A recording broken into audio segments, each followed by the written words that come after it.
In nomine Patris et Filii et Spiritus Sancti. Amém.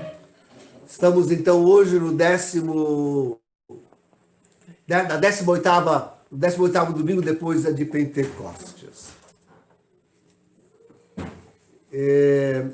Temos aí este evangelho. Vejam, queridos, eu sempre digo isso, né? Mas é que me admira mesmo que ao fim do evangelho, a última frase, e ela é que realmente importa, se elogia não a Jesus. Né? Não se diz, ó, Deus seja louvado por ter dado a Jesus, a este homem, o poder de perdoar. Né? Mas se diz que aos homens foi dado o poder de perdoar. A estes homens foi dado o poder de perdoar. Está se referindo, pois, aos sacerdotes da Santa Igreja Católica. Já falei várias vezes também, mas seria pecado não lembrar que naquela trilogia que Bento XVI escreveu sobre Jesus de Nazaré, ele fala nesse texto no Evangelho de hoje. Na verdade, ele combina esse texto com a aparição do anjo, ou o sonho que teve José, quando lhe foi revelado sobre a gravidez, sobre o filho que ia nascer de Maria. E ali o anjo disse para ele, olha, deve colocar nele, no menino que vai nascer, deve colocar o nome de Jesus. Esse é o nome que deve dar. Jesus quer dizer, Deus salva, né? Então, tem que dar esse nome para ele, Jesus. E, como que traduzindo, ou para dizer o significado do nome, o anjo acrescenta dizendo, por quê? Diz o anjo, porque ele salvará o seu povo dos seus pecados. Então, na sua bela reflexão, belíssima reflexão, Bento XVI junta esse texto do Evangelho de hoje e mostra realmente a importante missão da Igreja. Dizendo que, e isso é, tão difícil de tomarmos consciência disso, mas essa é a única, a mais importante, aquilo que mais o homem necessita. A mais importante missão da Igreja e aquilo de que o homem mais necessita. Isto é, uma consciência pacificada. Pacificada pelo perdão de Deus. Uma consciência que realmente esteja tranquila diante de Deus, dos homens, dos fatos, da história, diante de tudo. Uma consciência pacificada, tranquila. Esse é o maior bem e dom que o homem pode encontrar, reflete Bento XVI. Este é o grande bem que todo homem almeja, deseja. Ter uma consciência tranquila. Poder olhar para si, para o seu passado, para a sua história, para o seu presente, para as suas relações, e estar em paz, tranquilo com a sua consciência. Estou onde devo estar, estou fazendo o que devo fazer, a minha relação é assim como deve ser, estou uma consciência tranquila. Essa é a grande missão da Igreja no mundo. Perdoar os pecados. Dar aos homens uma consciência pacificada e tranquila diante de tudo. Essa é o grande dom, o grande presente. Então, queridos, sim, ontem, dia 3, em Assis, sob o túmulo do pobre São Francisco, o antipapa Francisco, que ele tomou o nome, o antipapa Francisco assinou aquilo que eles chamam a sua terceira encíclica, uma encíclica social, e titulada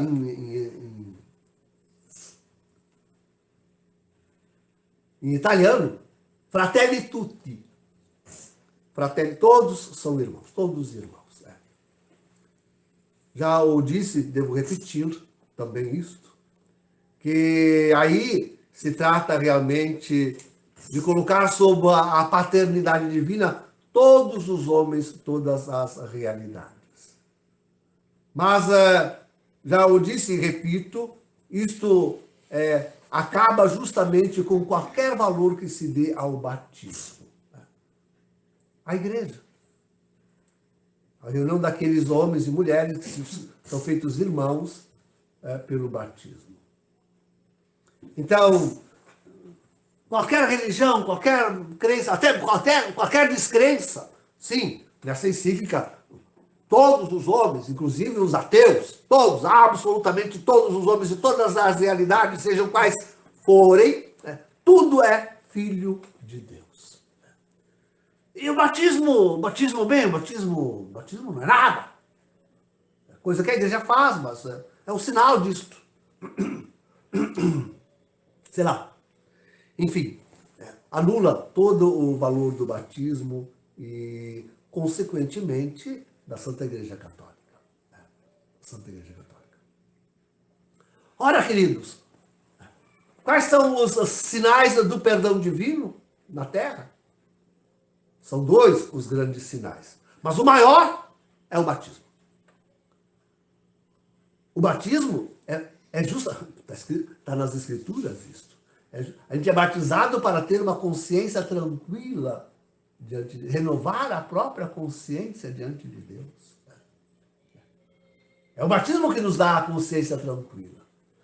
Nós logo pensamos no sacramento da confissão, do perdão dos pecados, que se faz porque depois do batismo voltamos a pecar, o que não devia. Né? Pelo menos não os pecados grossos, os pecados graves, os pecados mortais. Com certeza, o católico não pode fazer. E por isso nem precisaria mais confessar. A confissão a nossa confissão, inclusive, que nós fazemos semanalmente para participar da Santa Missa, ela é uma confissão devocional, não necessária para a salvação. Porque não se faz mais. O católico não deve mais fazer pecado grave, pecado mortal. Absolutamente, não deve mais fazer. Então, queridos, são esses os dois grandes sacramentos do perdão. E o principal, o primeiro deles, na importância, o primeiro deles é, de fato, o santo batismo. Quer dizer, quando você anula o valor do batismo, onde a gente se torna filho de Deus, e irmãos universais, mas nós somos irmãos universais. Isso é aqueles que são batizados, não os outros. Quer dizer, pelo batismo, nós fomos feitos irmãos universais. Mas tu que não recebeste o batismo, que não queres o batismo, que rejeita o batismo, tem essa consciência, tu não é. Eu sou teu irmão, mas tu não és meu irmão. Tu não te fazes meu irmão. Quando o antipapa Francisco anula isto. Mas é incrível que justamente esta semana nós tivemos tantos sinais, queridos, sinais fortes, de que, de fato, o Vaticano desconsidera o valor da igreja, do batismo. Talvez, de fato, um dos sinais mais fortes e tremendos, tantas vezes repetido no Vaticano essa semana, é justamente aquele de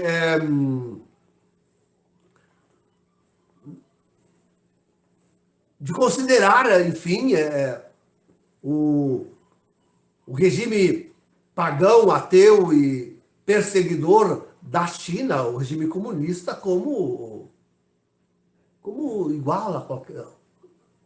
como belo, como eles apontam até como o modelo de regime social para a igreja. Mas que coisa mais terrível essa gente. Terrível. Sim, em primeiro lugar devemos lembrar a visita de Zheng, o cardeal Zheng, de Hong Kong, que ficou lá na Praça de São Pedro 4 dias esperando uma entrevista com o Romano Pontífice e este não o recebeu, não o quis receber. E não lhe deu sequer explicação o Pelotas. Né? Então, sim, temos esse caso tremendo. Ele vem para defender os católicos fiéis da China, aqueles que vivem a fraternidade católica, que querem preservar a Igreja Católica na China. Em nome destes que ele vinha. A China que está sofrendo tremendamente, e não só os da Igreja Católica, mas aqueles outros que também se fiam na igreja, muçulmanos e tanto tipo de religião que tem lá, mas que esperam da Igreja Católica, esperavam da Igreja Católica até uma ação para a libertação dos próprios seus, sua própria libertação. E vem esse cardeal em nome destes e não é recebido. Simplesmente não é recebido. Também fez visita ao Vaticano e queria ser recebido pelo Romano Pontífice Mike Pompeo, que é o secretário de Estado de Donald Trump. De lembrar, não, é uma coisa impressionante, que é Donald Trump, que é Bolsonaro aqui no Brasil, na ONU, essa semana, outra semana, a voz autorizada a defender a liberdade religiosa foi justamente a de Bolsonaro, a de Trump. Pois Mike Pompeo, que também foi lá para dizer não assinem, não renovem a assinatura desse tratado secreto Vaticano-China, não renovem, porque eles estão fazendo uma barbaridade tremenda com os católicos, com os cristãos, com todos os homens de tudo quanto é religião lá na China, estão massacrando, estão matando, estão... E não foi recebido. Não foi recebido. Veja, este secretário de Estado, diante de Parolin, que é secretário de Estado da Igreja, fez um discurso. E tudo aquilo que ele queria dizer a Francisco, ao antipapa, ele disse na cara de Parolin. Mas, Parolin, quem é Parolin? Um membro do clube de Bilderberg, um satanista. Simplesmente disse que a igreja, a diplomacia da igreja, é aquela que mais luta no mundo pela liberdade religiosa. E disse que o acordo Vaticano-China é aquilo que todos os papas sempre estavam procurando. Está lá no site do Vatican News, está lá. Então, a visita do pobre Pompeu. Não, o mais interessante, aliás, quem falou muito bem sobre isso foi o nosso querido Belém, no seu canal. O mais interessante é que, comparando a igreja e a sua política, a sua diplomacia com os Estados Unidos, a sua política, a sua diplomacia, hoje se trocaram os sinais, hoje se trocaram completamente os sinais. A igreja se coloca a perseguir os católicos, os cristãos, e o Estado laico se põe a defender, a procurar de todo modo preservar a religião e a fé. É impressionante isso. É realmente uma coisa de assustar. De assustar. Então, como diz Belém, é um sinal apocalíptico, não há dúvida, isso é um sinal apocalíptico. Não bastasse isso tudo, queridos. Nós temos outros escândalos, muitos escândalos. Não se esqueçam que essa semana um cardeal entregou o chapéu cardinalício e a direção da congregação romana. E agora se ventila que ele o fez por estar envolvido em corrupção econômica. Né? Corrupção econômica. E essa corrupção econômica, inclusive, atingindo outro cardeal, o Pell, que foi declarado inocente pela justiça, ele que já esteve preso, né? Declarado inocente pela justiça, mas pelo qual teriam passado muito dinheiro via Benciu, que foi o cardeal que renunciou, sei lá, para comprar testemunhas, para comprar juízes, para comprar sentença, A gente nem sabe direito de tudo isso. A gente nem sabe direito o que está falando. Mas a corrupção graça no Vaticano, graça. Entre os grandes. Bom, para não falar da fortuna que se descobriu como na conta pessoal, nem devia ter conta pessoal. O Romano Pontífice nem devia ter conta pessoal, me assustou quando tinha Bergoglio ter conta. Mas para que o Romano Pontífice quer uma conta pessoal e com milhares de... Mas o que é isso? Os escândalos, a corrupção é imensa, imensa, imensa. Então, queridos, sim, perguntamos que sinal essa contra-igreja coloca de que, de fato, ela está trazendo paz à consciência da própria humanidade, uma mensagem de paz, de reconciliação, de perdão para a consciência da humanidade. Tem um detalhe nessa missa de hoje, que é um detalhe nem tão pequeno assim, que agora entende refletir, que é a primeira leitura. É belíssimo. A palavra de Paulo louvando e agradecendo a Deus. Por quê? Porque os homens e as mulheres do fim, os homens e as mulheres do fim dos tempos, eles estão enriquecidos de todas as bênçãos, nada lhes falta. Estão enriquecidos de todas as bênçãos e graças divinas. Primeira leitura. É assim que a igreja devia se sentir. Graça, porque já está rica, acumulada de todos os bens. É assim que a igreja remanescente deve se sentir. É assim que nós que estamos, sobretudo nós que estamos em refúgio, nos devemos sentir. Está dito aí para o apóstolo, ele fala de nós, dos homens do fim dos tempos, que somos nós. Estão aí. Não, todas as graças divinas estão... Eu digo assim, queridos, com toda a firmeza.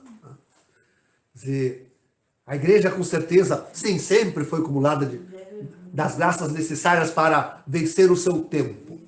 Sempre, em toda a história, a igreja foi cumulada de graças em abundância, sobejando graças para enfrentar todas as dificuldades de cada tempo.